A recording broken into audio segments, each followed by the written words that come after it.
Isaac Cruz versus Jose Valenzuela, 12 rounds in the 140-pound division. Let's get into it. Let's start with their records. Cruz, 26 wins, 2 losses, 1 draw, 18 wins by way of knockout. Valenzuela, 13 wins, 2 losses, 9 wins by way of knockout. Man, since Pitbull Cruz's loss to Gervonta Tank Davis, he's been on a tear, not just inside of the ring, but on the outside as well, too. His popularity has skyrocketed. He bounced back from that to beat Rolando Romero to become a champion in the division at 140 pounds. What I like about Pitbull Cruz, man, is the fact that, after all the success that he's had, especially in the last couple of years, he's still fighting with a level of hunger that you always want your fighter to have.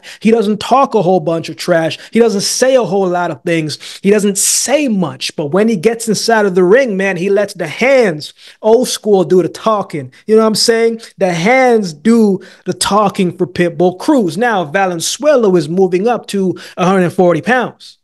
Normally fights at 135. But he's going up to fight the bigger man. You got to respect the man going for another challenge. But he's going to be the bigger man, even though he's fighting a bigger man. You know what I'm saying? Because he's got the height advantage. He's got the reach advantage. But that's nothing new for Pitbull Cruz. More times than not, he is the smaller fighter in the ring. Now, Valenzuela is a guy that can punch. I think at 140 pounds, yeah, those shots will hit a little bit harder. He avenged his loss when he fought Chris Colbert last year. He lost the decision victory the first time and came back and stopped Colbert the second time around in the 6th round. In the first fight, man, Valenzuela had Colbert hurt a few times. But he was getting touched up as well, too. His defense was not the greatest. When he was gaining momentum, there are rounds when the next couple of rounds he might lose the momentum. And Colbert came on strong in the second half of the fight and fight well. But Valenzuela's defense was not allowing him to fully capitalize on the good work that he was doing on the night. In the rematch, though, Valenzuela looked like him and his team went back and they watched the tape. I heard he got a new coach who prioritizes defense a little bit better, and it showed. Seemed like he came into that fight and was much better mentally, much more focused and dialed in and locked into executing what he's been doing in preparation for this fight. Valenzuela started out hot, was landing some big shots early. Colbert was worried, man. Colbert fought a similar fight, but it was different at times, man. I don't know if he got a little too overconfident, Chris Colbert I'm talking about, but he was not listening to his corner, man. And his corner was giving him some pretty good advice. He just wasn't taking it. And Valenzuela, was just biding his time. He was trying to set him up and trap him against the ropes where he could unload on him. I thought Valenzuela did a really good job of controlling the range and coming through with his shots with precision, excellent timing at the right time. He wasn't forcing anything. He set things up beautifully and executed the shots that he wanted. Valenzuela threw in spots, but he moved his head off of the line much better than he did in previous fights before. So he was a lot more cognizant of what might come back at him, that he didn't overcommit too much and get himself in trouble.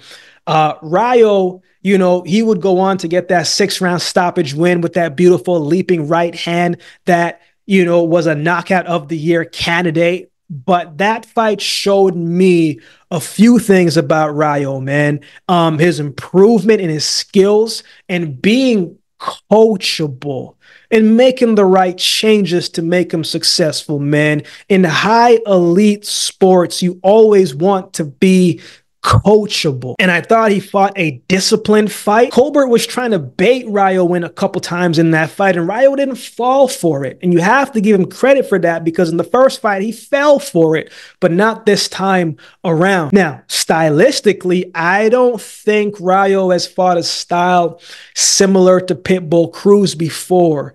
Cruz is a straightforward fighter, man. He's a come forward type of fighter. He is going to let his hands go, but in order for him to do that, he has to close the gap. He has to come in close. And when he is in close, he's going to make you pay. He's not a tall fighter. He doesn't have a long reach. And you have to keep him off of you for 12 rounds, man. You can't let this man get in close on you. And you have to be careful when he is in range. He doesn't even have to be right there in your face. If he's in range, he's going to loop some of those shots in. He's going to come around the guard. He might come over the guard. He came over the guard on Rolly and caught Rolly a bunch of times and was having success. And one of those looping overhand shots almost stopped Rolly when it connected.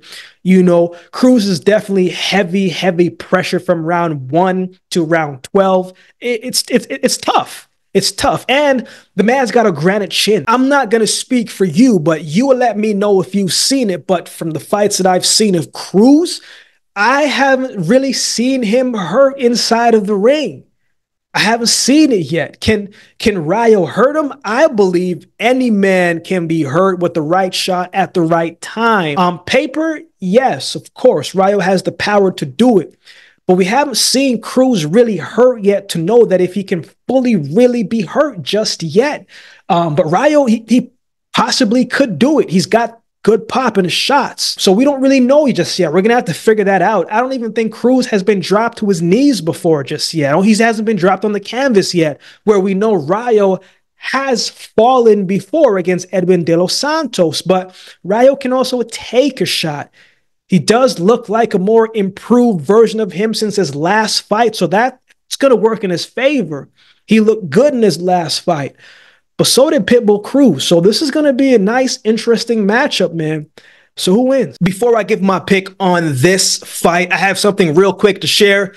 I'm always looking to bring more light, more value, more opportunities for the community. I've been working on a few different things in recent weeks to not just grow the channel, but as I said, to continue to provide as much value as I can to each of you in our community. With that being said, I got some exciting news to share. I'm happy to announce my partnership with BetStamp and Sign Up Expert. It's a great opportunity for you to join some of the best sports books to get the best odds and new user offer. All you have to do is head over to my dedicated page at signupexpert.com/thebreakdown to explore a selection of sports books tailored to your region, each with its own unique offerings. So if you want to place a bet this weekend and on this fight and beyond, check out the link to find the best options for you in your region. Every sign up does support the channel, and it helps the channel grow and to expand and to create more opportunities, not just for me, but for our community. I'm always looking out for you guys as best as I can. You can easily find the link in the description below this videos moving forward. So get down there and check it out and find the best option for you. Now, let's get back to the video. Man, Rayo's got to come in and take a little bit of that Giovanni Cabrera approach, man, and use movement to his advantage. He's got to box with Cruz. I don't think he wants to be in that slugfest type of fight with Cruz. That hasn't always worked out well for Rayo. He tried that fight with Colbert and it paid off in the second fight, but he tried that same in your face, right in front of you type of style with Edwin De Los Santos, and he won a few exchanges, but it ultimately cost him because he got clipped and came out on the wrong side of it.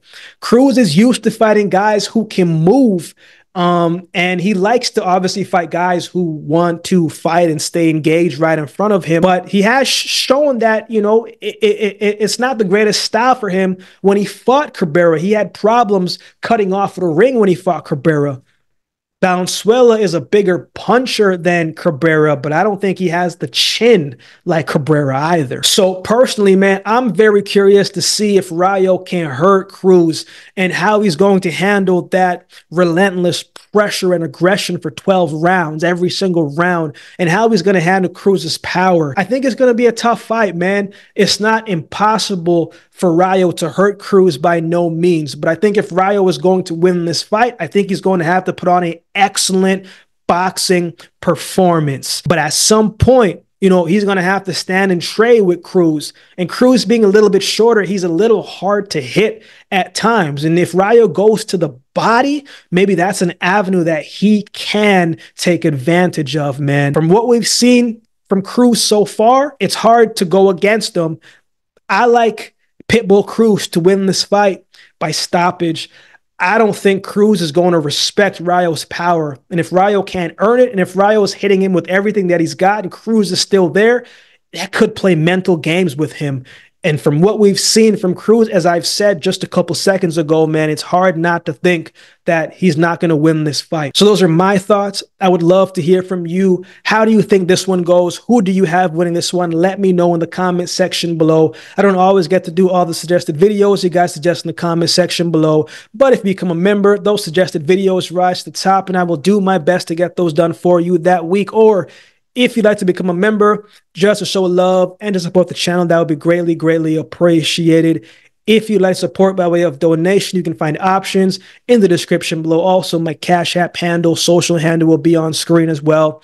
Any amount goes towards the growth of this channel. It will be greatly, greatly appreciated. So with all that being said, man, if you've been watching the video this time, do me a favor and subscribe to the channel, and we'll definitely see you next time.